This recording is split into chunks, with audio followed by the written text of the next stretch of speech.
Jóvenes, buenas tardes. Es un gusto y placer saludarles por este medio. Voy a dirigirme a ustedes con la explicación del contenido que sigue, del que estamos con la explicación. Esta es la tercera clase por este medio. Ya vimos cuestiones muy generales del derecho mercantil. Seguimos todavía en cuestiones introductorias que nos van a servir o nos van a ayudar para comprender lo que ya viene posterior. ¿Cuál es el tema que vamos a hablar hoy? Vamos a hablar de las fuentes del derecho mercantil. Por término fuente debemos recordar, porque fue uno de los temas de la clase del año pasado, que el término fuente quiere decir origen o lugar donde nace o se produce algo. Y entonces vamos a ver de dónde se produce o de dónde nace el derecho mercantil.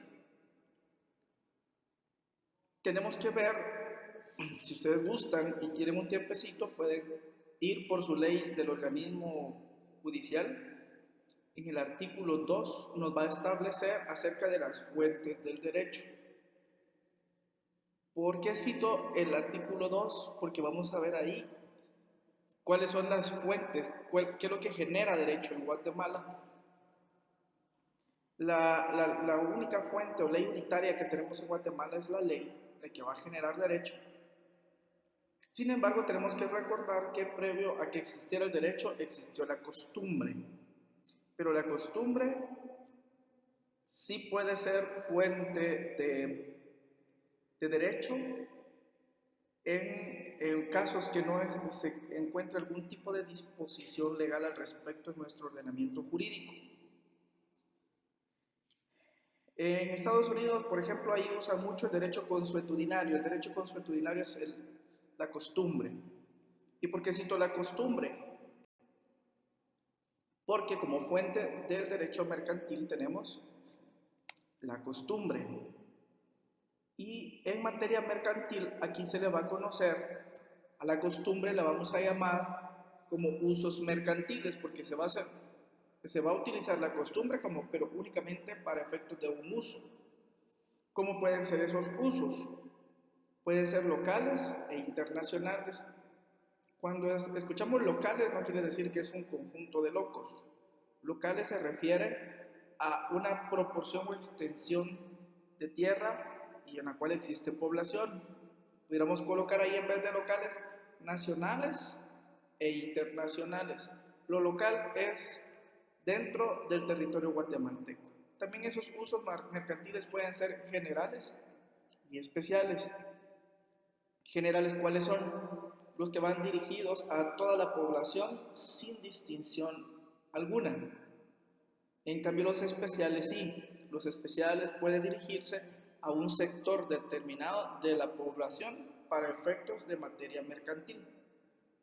Y tenemos también los normativos e interpretativos. Estos últimos son los que nos van a servir para la aplicación del derecho mercantil.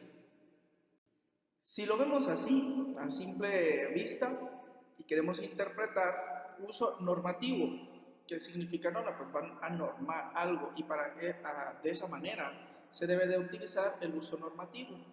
¿Por qué? Porque es aquel que va a normar una relación jurídica. Es decir, a normarla significa que se va a convertir en derecho.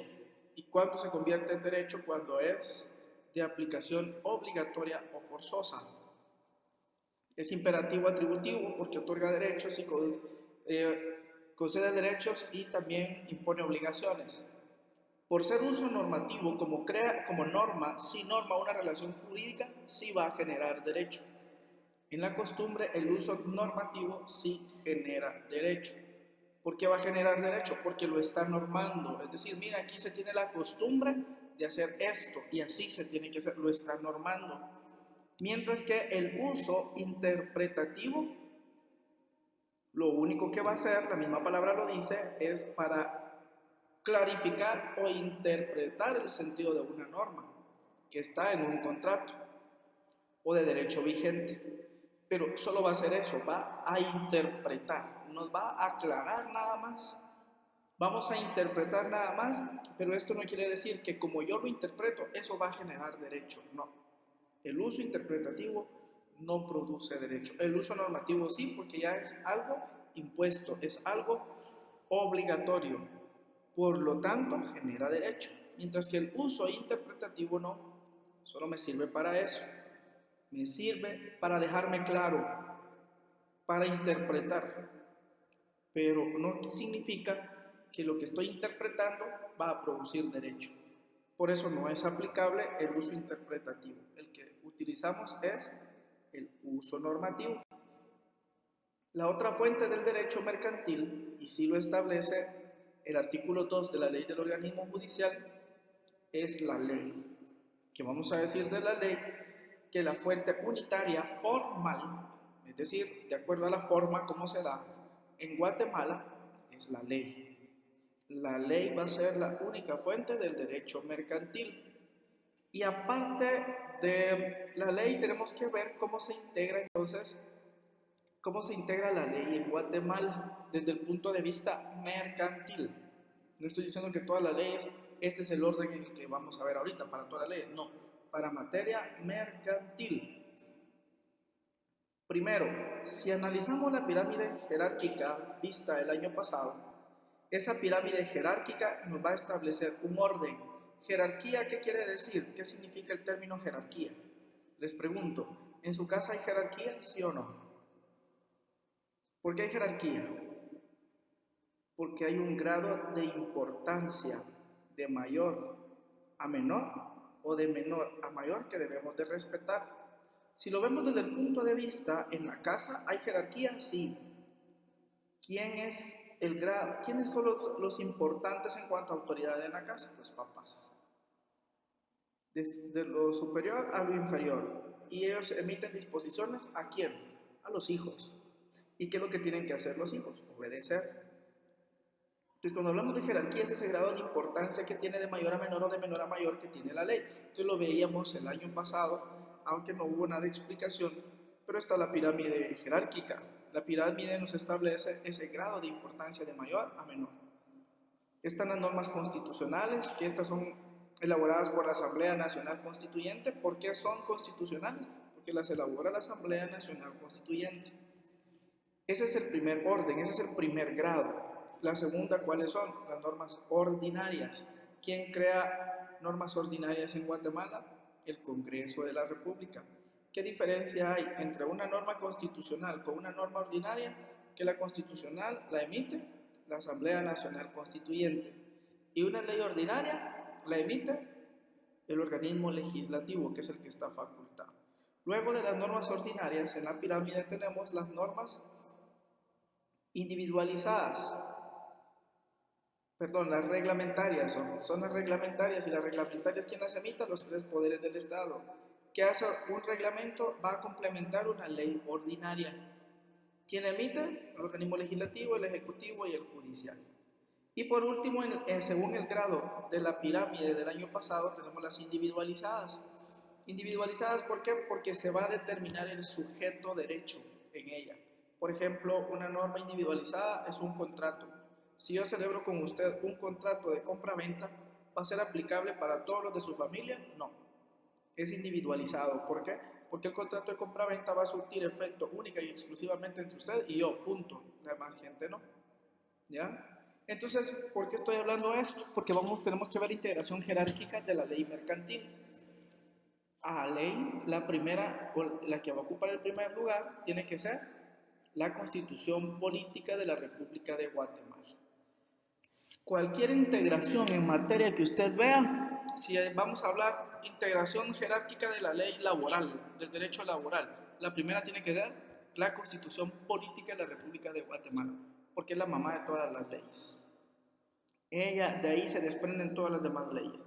Y como tiene rango constitucional, es la primera que tiene que ir. De ahí, si usted quiere desordene todo lo que quiera, pero la primera tiene que ser la Constitución Política de la República de Guatemala.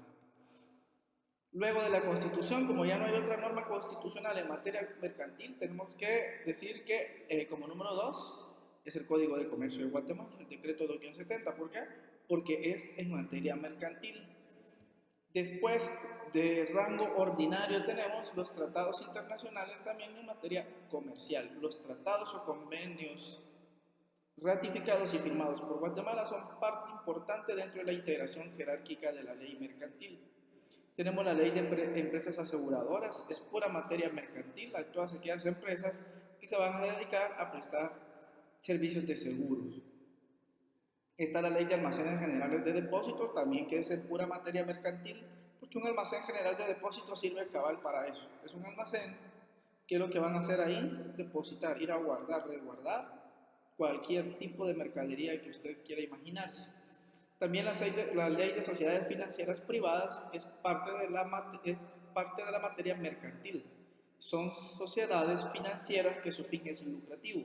Por lo tanto, son parte importante de la integración jerárquica de la ley mercantil.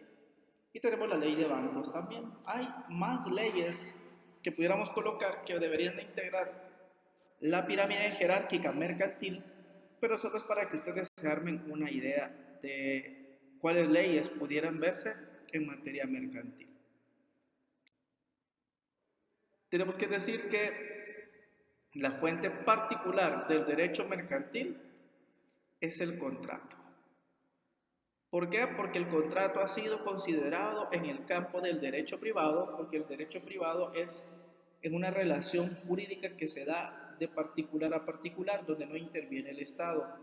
Si digo yo que le voy a comprar un carro o una casa y hacemos un contrato de compraventa, ¿qué tiene que ver el Estado ahí? En nada. Entonces, por eso en materia mercantil, si usted va a comprar algo, tampoco se tiene que meter en nada el Estado. Eso es puro derecho privado. Y en el derecho mercantil el contrato es aquel que va a recoger las convenciones de los particulares. ¿Qué convenciones son las que recoge el contrato? Pues aquellas que vienen de la autonomía de la voluntad. Si usted se obliga por medio de un contrato porque quiere comprar, porque quiere negociar, etc., eso radica en usted, la decisión. Eso es la autonomía de la voluntad. Si usted firma, si usted interviene en una relación jurídica es porque usted quiso, es porque nadie lo obligó. Y para eso existen los contratos. Y como fuente de una obligación mercantil dentro de la jerarquía mercantil está el contrato. Porque también al celebrar un contrato se forman derechos y obligaciones recíprocos. Si lo vemos en un contrato de compraventa, obligaciones y derechos tiene el comprador y obligaciones y derechos tiene también el vendedor.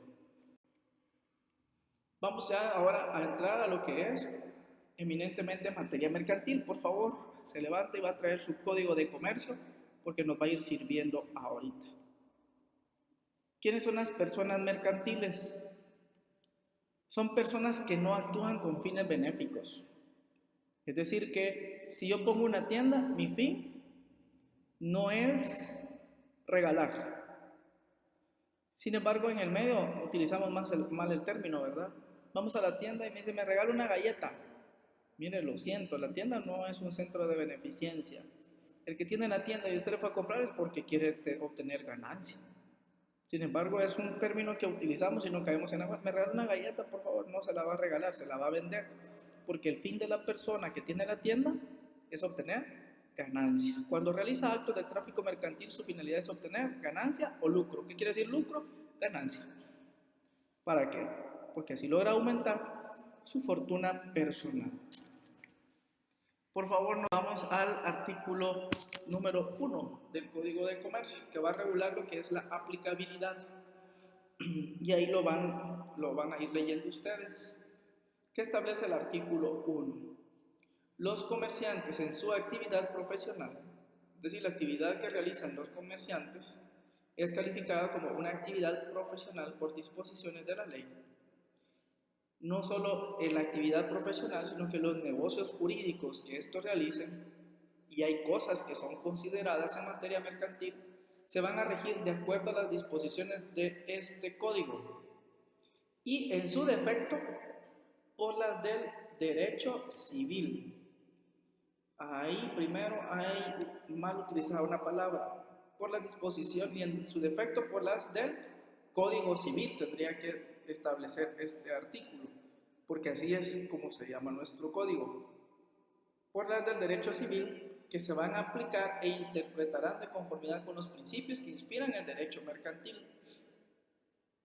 Si yo les digo ahorita, miren, les voy a dar un espacio y estuviéramos aquí en el establecimiento, les digo, búsquenme ahorita en el Código de Comercio la definición de sociedad.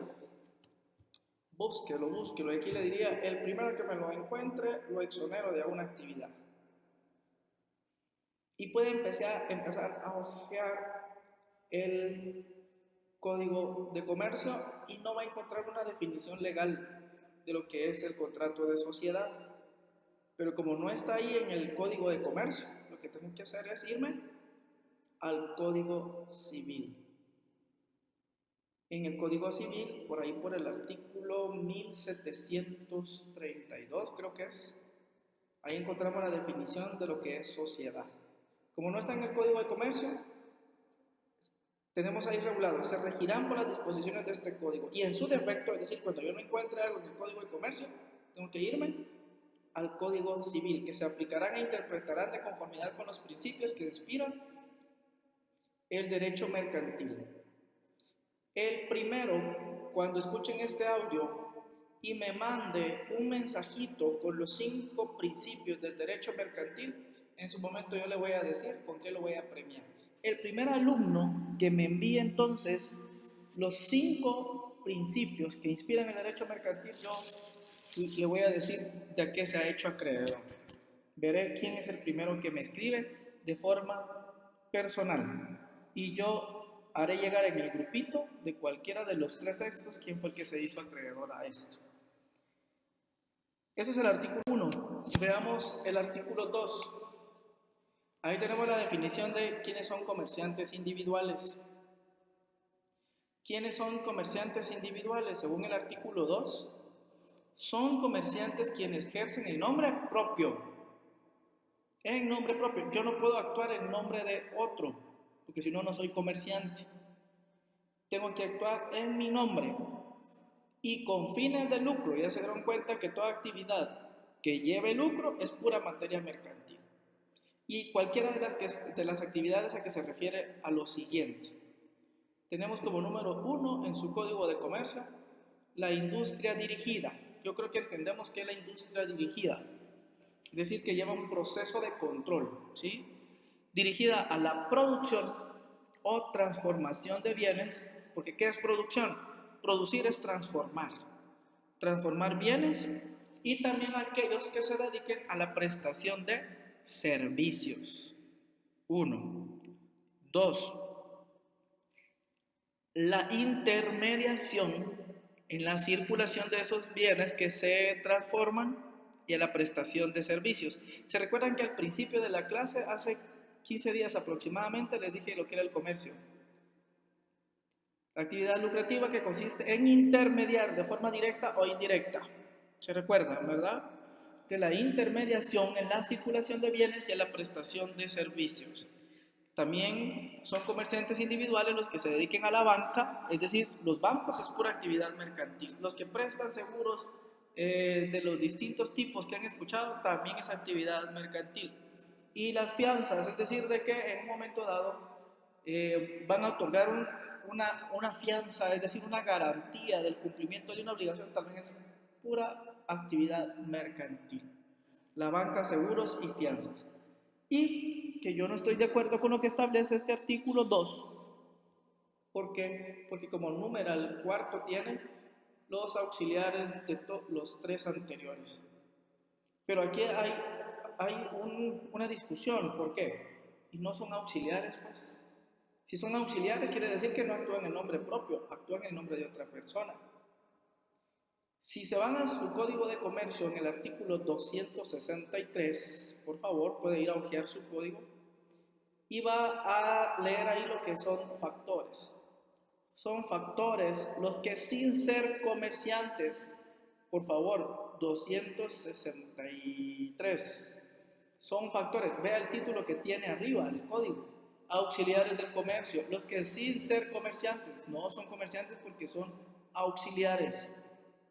Y el artículo 2 me establece que si son, los auxiliares son comerciantes. No, es algo erróneo. Pero lastimosamente la culpa la tenemos la población por votar en los diputados, que muchas veces no tienen una calidad, no tienen las calidades adecuadas para que lleguen al Congreso. Y la culpa tampoco la tienen ellos, la culpa la tiene la constitución política, porque para ser diputado solo se requiere ser guatemalteco, natural, es decir, que haya nacido acá y estar en el pleno goce de mis derechos ciudadanos, punto. No me pida ningún título, ni siquiera si yo sé leer, si yo sé escribir. Entonces imagínense, ¿a qué van a ir al Congreso? Y por eso están estos errores ahí en la ley. Esos son los comerciantes. Luego tenemos en el artículo número 4 que regula acerca de las cosas mercantiles. ¿Qué van a ser cosas mercantiles? Son cosas mercantiles los títulos de crédito. En su momento lo vamos a ver. También es cosa mercantil la empresa mercantil y sus elementos, que eso usted lo ve en otro curso. Los títulos de crédito sí lo ven en el mío, pero la empresa mercantil la ve en otro curso. ¿Cómo se llama ese curso? Usted ya sabe. Y también están los elementos de esa empresa, las sucursales, etc. La empresa mercantil. Y la empresa mercantil, no recuerdo bien el artículo, si es el 655, por ahí está la definición de lo que es la empresa mercantil. Y también son cosas mercantiles, todo eso usted lo va a ver ahorita, que también es de otro curso. Son cosas mercantiles, las patentes de invención, yo creo que ven los inventos en lo que es un curso. Las patentes de lo que son modelos, también lo han visto en otro curso. Las marcas, también lo ven en otro curso. Los nombres, los avisos y anuncios comerciales que lo ven en un curso específico. Si se da cuenta, la ley está integrada a todos los cursos que usted recibe. Hasta aquí llega la explicación del día de hoy. Por favor, les voy a pedir de favor que el día jueves de esta semana, hoy tenemos 25, 26, 27, 28, por favor, de 1 a 4 de la tarde me van a enviar evidencia del laboratorio 1 y 2 que les envíe, por favor. De 1 a 4 de la tarde me envían en forma privada a mi WhatsApp la evidencia del laboratorio 1 y 2. Por favor, me envían evidencia de esas primeras dos actividades. Saben que cualquier duda estoy para servirles. Para mí es un gusto y placer saludarles. Recuerden, en la carátula de las actividades que les dejé debe de dibujar la lista de cotejo que le coloqué ahí. La dibuja, por favor, la hace a mano. Y esos laboratorios los va conservando porque ahorita al finalizar el primer trimestre me los tienen que traer. ¿Sí? Ahorita solo quiero la evidencia, pero yo de todas maneras les voy a pedir después que me traigan físicamente ello. Laboratorio 1 y 2 me lo envían el jueves de 1 a 4 de la tarde. Es un gusto y placer saludarles. Feliz tarde.